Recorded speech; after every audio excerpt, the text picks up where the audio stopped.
Part one on how I had to pay my sperm donor $1,000 to get my kid back. So we broke up when my daughter was 3 years old. He cheated, he had a baby with another woman. That's the story for another day, but that's why we broke up when she was 3 years old. It was some healing that went on for about a year or so, and he had seen her maybe like a handful of times during that time.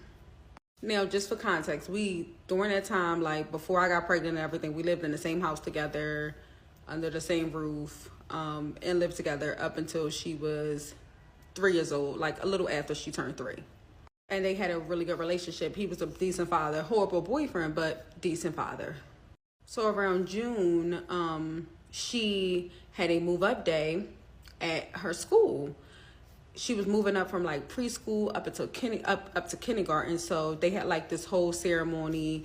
You know how the kids have like a little move up day at their school. It's like, you know how now the preschoolers in kindergarten be graduating with the little cap and gowns and things of that sort. So he had came in town to see her move up. Now I say came in town because after everything had went down, he had moved out of Philly. He moved to Wilkes-Barre, PA. That's a whole nother story. But yes, he was living in Wilkes-Barre, PA. He had his father and his family was there, so he had relocated down to that area. So he came in or whatever to see her move up, and he was like, well, you never let me get her. You know, I want to spend time with her for the summer. And I'm like, he was like, but you're not going to let me get her. Now, I did not want to seem like that bitter baby mom. And I was just, and I felt like I really didn't have a reason for her not to go because, again, he was good to her. I can't name like any incident that I would say red flag. I mean, I see red flags now, but back then I couldn't see an instance where it was strong enough for me to say, no, you can't spend time with your father and your other brothers and sisters. I just didn't have a solid reason. So I told him I would get back to him. I called my mom, and me and my mom was just having a regular conversation. I was telling my mom, like, hey, sperm donor wants to take my daughter for a week during the summer. And my mom was like, a week? So you're thinking about sending her? And I'm like, yeah, mom, I don't really have a reason to say no. He was good to her. I don't have no red flags. That's her father, it's her father. So I don't really have a reason to say no. And my mom told me, I don't think that you should send her. And I'm like, well, mom, why don't you think I should send her? And my mom, and like a lot of other people's parents, are old school. Like, you don't just send your kids up and just send them up anywhere. You don't do that. So my mom really didn't have a reason. She was just like, I don't know. I just don't think that you should send her. My mom was privy to some things that went on like prior to the reason we broke up, and him kind of being like inconsistent in her life after the breakup. But I thought that was normal. When two people are breaking up and y'all separating and going separate ways, how that distance happened because we weren't living in the same house anymore. And again, I just wanted to move on. But I still wanted my daughter to have her father in her life. I wasn't trying to be the bitter baby mom. I just did not want to be that. I wanted her to have both parents, try to co-parent as best as possible, and just move on with ourselves. And I told my mom that. I'm like, I really don't have a real reason not to send her. And my mom said, I think you should think about that. I think you should rethink it. And I rethought it. And I was just like, I'm going to talk to him and I'm going to hit him up and make sure that he got to send me his address and everything, make sure that he send me everything. So we had talked, and I said, hey, I need your address. I need your address, and I need all your information. So he sent me his address and stuff. I looked the house up online. It was like one of those regular little like twin houses. Like, if y'all ever been to like Wilkes-Barre or the county in Pennsylvania, it was like very country, townhouses in Wilkes-Barre, PA. And I asked questions. I'm like, is your girlfriend okay? Does she know that she's coming? you know. And I know y'all gonna ask, was he still with the same girl that he had a baby with on me with? Yes, he was still with her. He was still with her. And I was okay with it because, again, that's her father. I'm not trying to be better. Whatever he doing, when he got her, with whoever he with, long as my child is safe. My main concern was the child, like the child. So I said I was going to let her go. So she was supposed to be going around like Father's Day time. So she graduated like the beginning of June. And she was supposed to be going from like, let's just say, like just for like June 10th through like, she was supposed to go for like a week. It was technically 10 days, but she was supposed to go from like June 10th to maybe the 20th or the 21st or something like that, right? Like she was supposed to go for that time frame, but she was going to be down there for Father's Day. So I was like, okay, you know what? That's her dad. Father's Day, I'm going to let her go. You know, I'm going to let her go. He's never did nothing to harm her before. He always made sure she was good. So in my head, I'm like, there's no real reason, no solid reason that I have to say no, even though my mama told me not to send her. And I'm saying this because y'all listen to y'all moms. Listen to y'all mamas. They know it, they see it, they know clear as day. They know it, so listen to y'all moms. Just like when they say that friend is not your friend, well, I don't really think she for you. Y'all better listen to y'all moms because they got that tingling, like they know they can sense with their children something not right. Don't do this, don't do it, don't do it. Like, and I should have listened to my mom, y'all. Like, this story is insane. I'm telling y'all, like, I'm just warming up, just warming it up. But this story is insane. So yeah, I didn't have a reason not to send her. She was going to be down there on Father's Day. I thought that it made sense for her to be with her father on Father's Day. So I was like, I'm going to send her. Now, it was a tight, kind of sort of a tight time frame. So she was supposed to be down there for like a certain amount of time, like 10 days or so. And then her birthday is the 22nd, June 22nd. And then right after her birthday, we was going to Disney World for a week. I was taking her and her little cousin to Disney World for a week because her little cousin birthday is in like the end of May. Her birthday's in June. They were born on the same year. They was both 5 or about to turn 5. So me and my cousin had planned this trip for them to go to Disney World for a week, and I was taking them. It was just me and the kids. We was gonna go down there and spend their 5th birthday and go to Disney World for the week. So I'm packing her bags. I'm getting her ready. I'm the type of mom, when I send my kid, I'm gonna send my kid with money. I'm going to send my kid with the clothes on their back. I'm gonna send my kid with food. So make sure her hair is done. So I'm getting her ready. I made sure that she came straight. He didn't have to do nothing. Made sure that my kid was set. Made sure that she was 100% straight. So he didn't have a car at the time. So I said, you know what?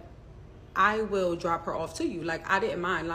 I think it's good to know where your kid is going to be at and things of that sort. So we scheduled a time and a date for me to drop her off out there. So I took I was planning on taking an hour and a half drive to make sure that she was good to drop her off. And my mom just kept calling me like all freaking day long, like all day long. My mom was like, she good? Are y'all good? Are you sure? Are you sure? Are you sure? Like, just calling me all day long. And I was just like, yeah, Mom, everything's cool, you know. Again, I don't really have a reason to say no. I don't have a reason to say no.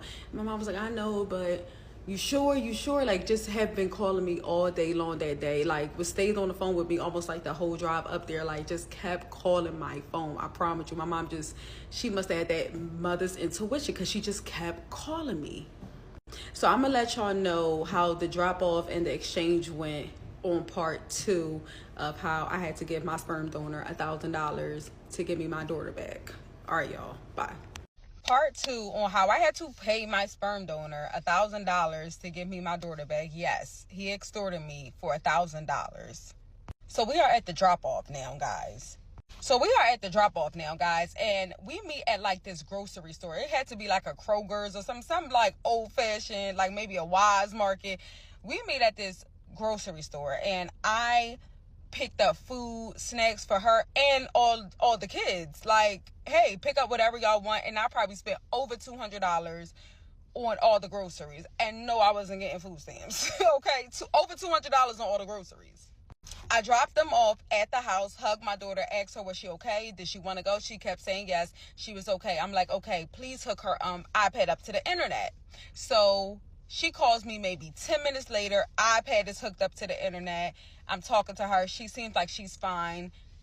I go on and about my way back home. So I'm communicating with my daughter regularly, okay? Like regularly, like maybe 2 to 3 times a day at this point.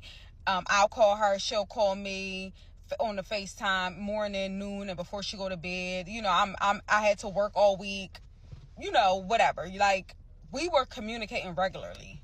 I might have only texted him maybe 2 or 3 times throughout, like, the first few days. Like, I was talking to her, so everything was fine because I was talking to her. So towards that weekend, I had went to the beach for the weekend. Yo, I had my daughter for the first time. I'm in my like earlier 20s. And I was like, well, you know what? Me and my older sister, she wanted to go to the beach. We went out to Virginia Beach. So that Saturday, I talked to my daughter the whole day. I went out to Virginia Beach that Friday. I talked to her Friday. I talked to her all day Saturday. Sunday was that Father's Day. Father's Day come. Sunday come. I talked to my daughter that morning. She was like, she was fine. Everything was good. Whatever. I get a text right after I talked to her on her iPad. I get a text. He was like, oh, you're not going to say Happy Father's Day to me? It's Father's Day. Like, you ain't going to say Happy Father's Day to me? And I'm confused.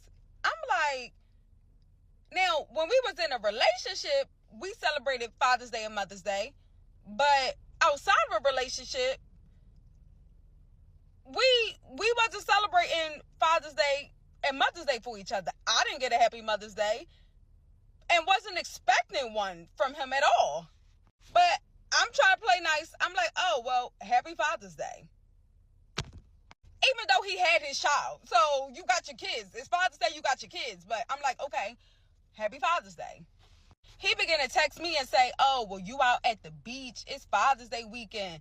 You out at the beach probably with another N-word. You out at the beach with another N-word. So, you know, you got money to be on the beach and stuff like that. You know, why don't you send me a couple dollars for your daughter?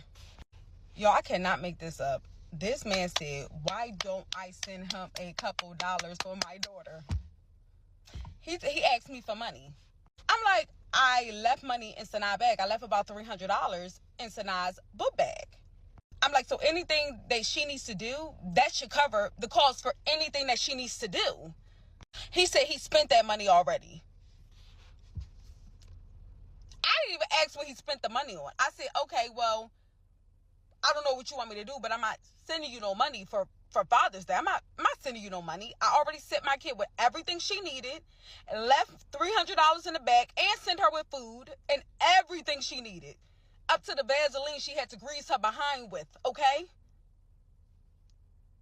Everything she needed. I'm not sending you no money. He then stopped responding. Cool.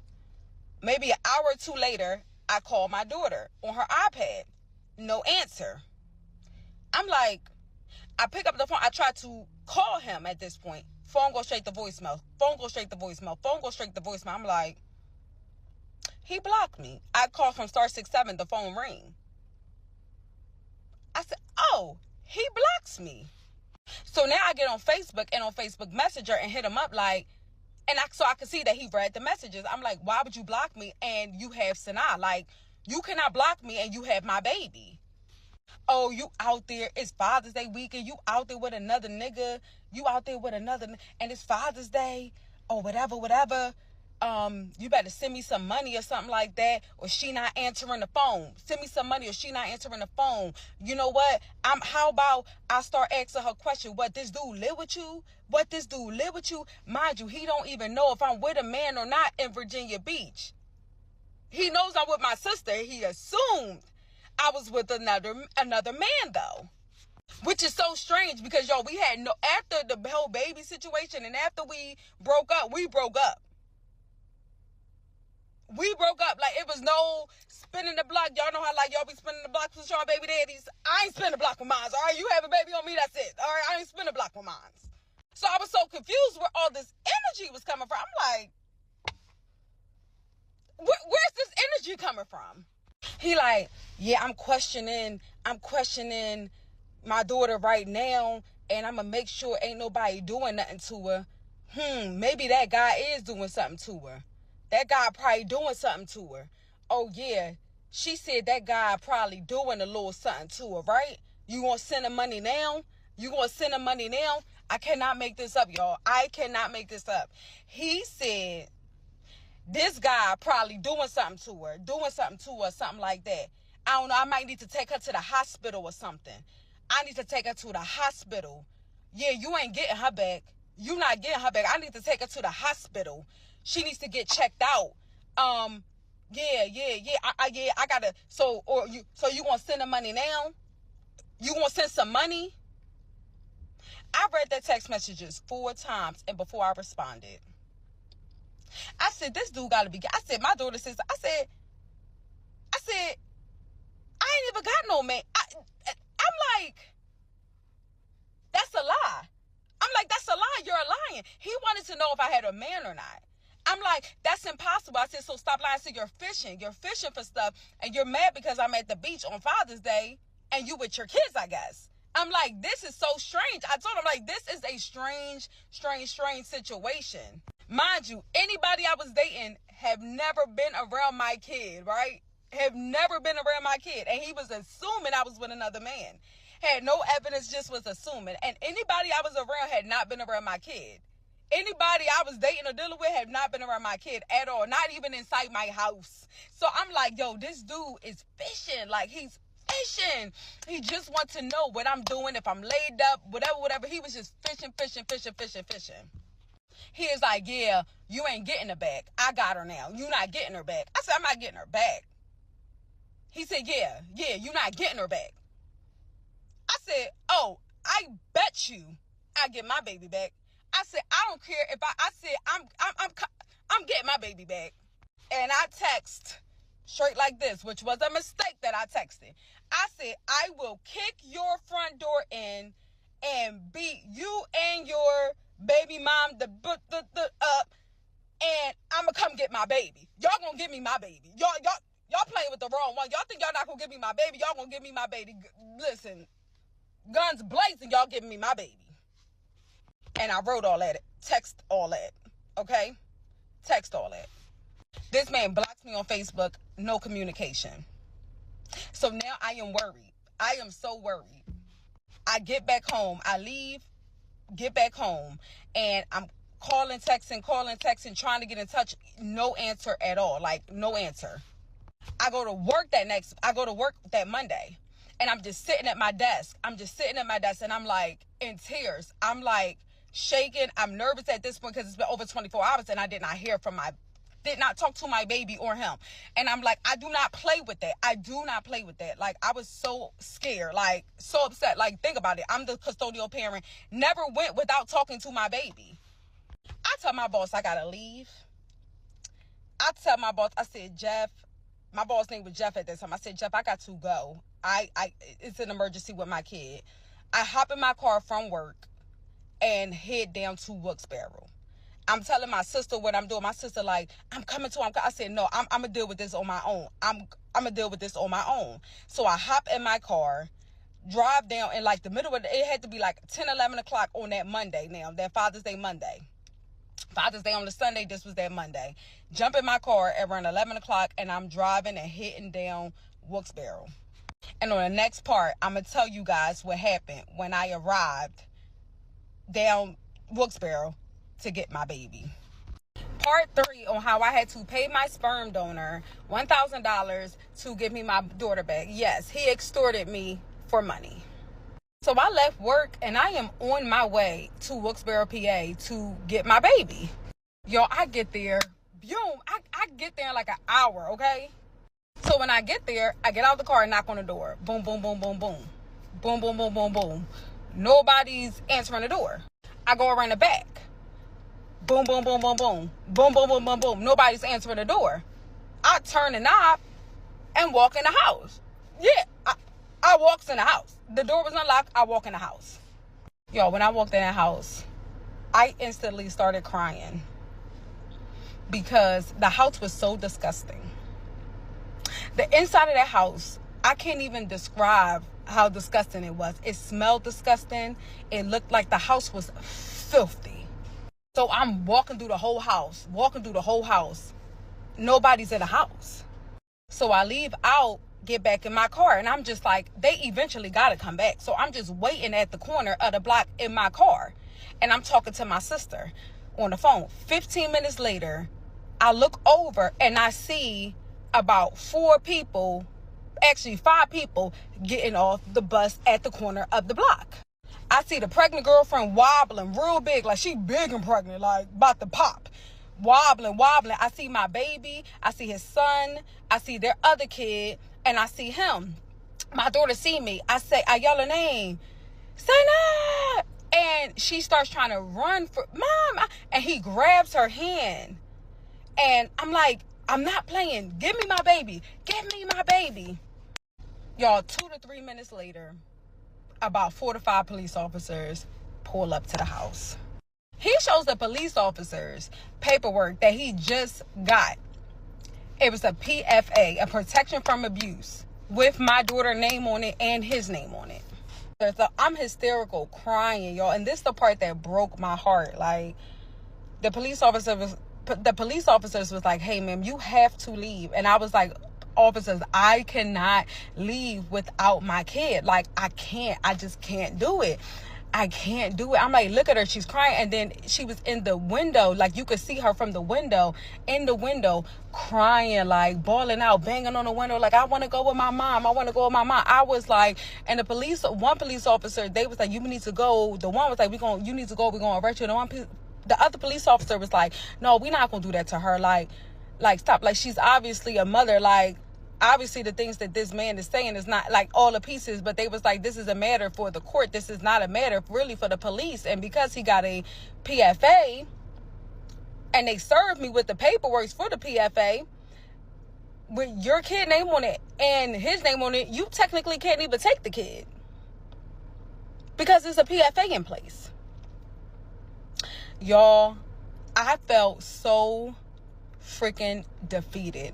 So when I made that statement or a Facebook messenger, like, y'all gonna give me my kid back or ABC 1, 2, 3, when I made that statement, that is why they was able to go down there and grant the PFA. And y'all already know, like, in Philly, it's hard to get a PFA, but when you in these little counties and townships, it's a lot easier. It's a lot easier to go down there and tell them whatever, and they're going to give you whatever you want. So now he had the PFA with my daughter's name on it and his name on it. But that was really hard because if my daughter got a PFA, a stay away order, technically I could not get her back. She could not come with me. So I drive home hysterical.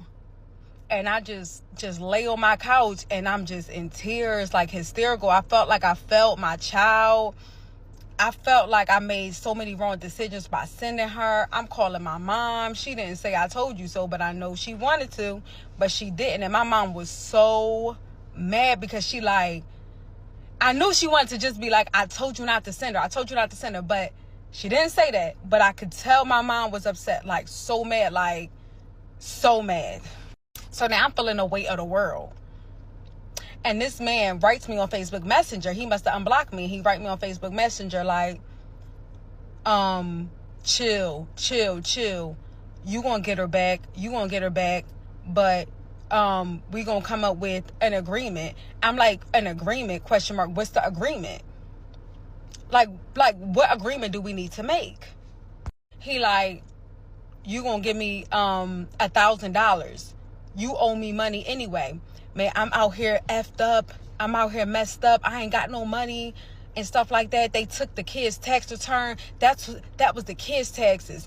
Yeah, I said that was for back child support that you owed. That's why they took your tax return. You haven't paid child support. He like, but that was my kids' money. That was the other kids' money. And they took my taxes. I claimed the kids. That was supposed to get us back on our feet. And they took my tax return. So you owe me money anyway.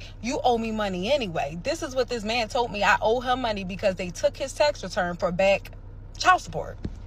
So I instantly get on the phone and I start calling lawyers, custody lawyers. But because I had the PFA in place, all the custody attorneys was telling me like, you need to get handle the PFA before we can even start trying to go through custody. Like, let's get the PFA handled. So I called a PFA attorney. I got a PFA attorney, and that cost me $750. So I retained the PFA attorney. I told the attorney everything what I think was happening. Like, he was trying to extort me for money, because at this point he like, oh, they took my tax return. You owe me money. ABC 123. That was the kids' money. I'm out here messed up.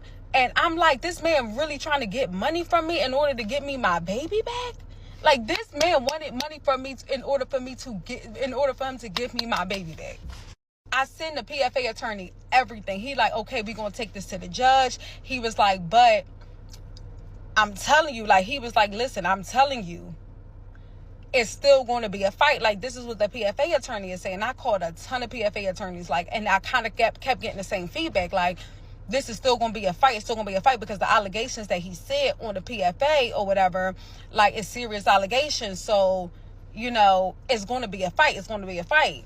I'm like, so what are you telling me? He's like, yeah, he's extorting you, but it's really hard to prove extortion. Like, he could say whatever. Like, it's just going to be like an ongoing battle. Like, I'm like, well, I want this to end. And the attorney at that time told me, like, just see how much money he want. And I'm like, so you tell me I should pay this man for my... He was like, if you want your baby back in your custody ASAP, then pretty much, like, I should just, like, go with it. Like, this is what the attorney was telling me. So I write Sperm on the back, and I say, well, what do you want from me? He like, well, you could come get her now if you give me $500. And then you could bring her back. You got to give her back to me. Once we go to the PFA hearing, you can give her back to me. I'll drop all the charges for the PFA, and then you need to send me the other half. Y'all, I cannot make this up. I know y'all probably think like I'm making this up as I go. Y'all, I could not make this up if I tried. I cannot make this up. This is what this man said. Pretty much tried to sell me my baby back for $1,000. I swear to y'all. At this point, I didn't see my baby in over a week. At this point, I seen her. All I could think about is seeing her face and her tears banging on that window. All I could think about is just like the best, just me doing what was best for my child. She was about to turn 5. I had Disney World planned for her. He was trying to make her miss her flight. I gave in, and I sent that man $500. And I went down there and picked her up. He gave her back to me. Gave him the $500. He gave her back. Yo, when I got my kid back, when I'm telling you, she looked horrible. Like, she did not look well taken care of at all. Like, clothes dirty, hair all over the place. Like, looked like she ain't been bathing like as frequently as she should. She just did not look like she was being well taken care of. Because the PFA was still in place, I wasn't really even supposed to have her in my possession. I had to play nice. Now, the PFA court date was like 5 days. Like, it was like coming up like that next week. The PFA court date came kind of fast. So I had to play nice for this 5 days leading up to the court date. Because again, I was not supposed to have her in my custody because it was a PFA in place. I'm responding back, answering calls, letting her talk to him because I had to, because again, it was a PFA in place. On the next part, I'm going to let y'all know how the exchange went once we went to court that week after for me to try to get that PFA dropped. I'm going to let y'all know what happened during that court case and court hearing on part 4.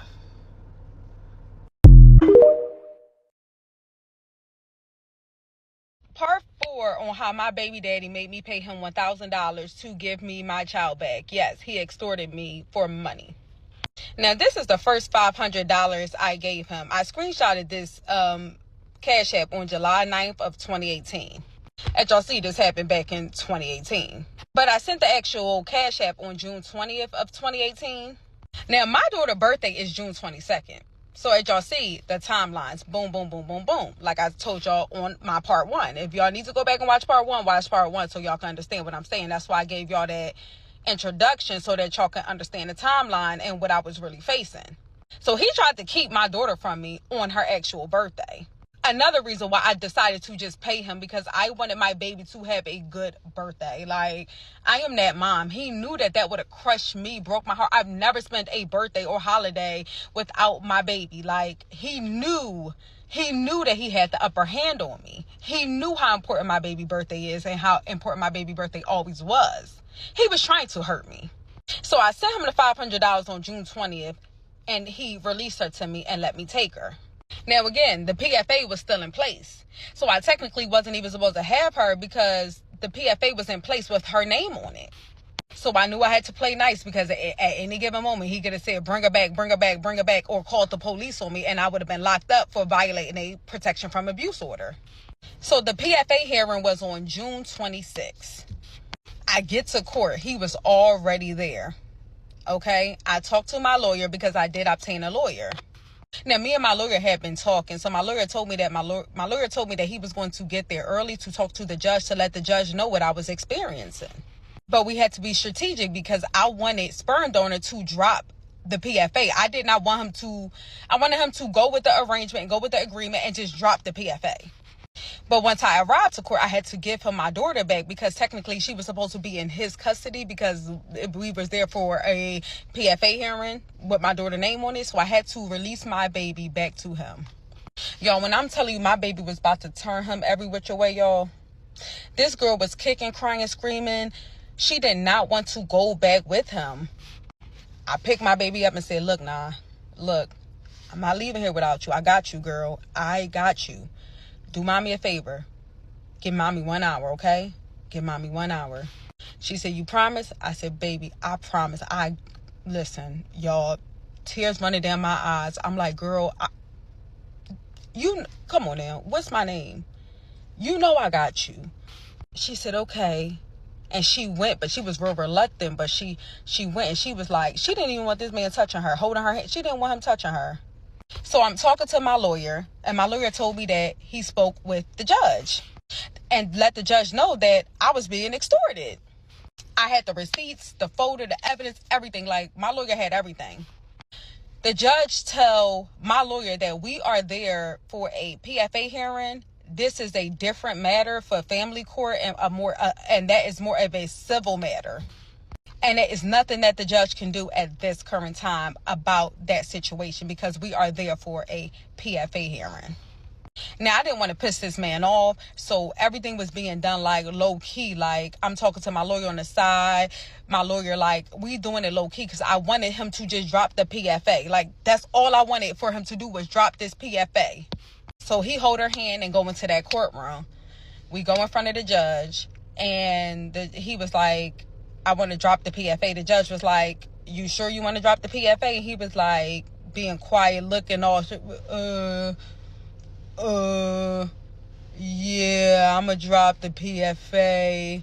Yeah, I'm going to drop the PFA. So the judge like, okay, cool. Y'all go over to this side. We're going to get the PFA dropped. We're going to get y'all paperwork, and y'all can go about your way.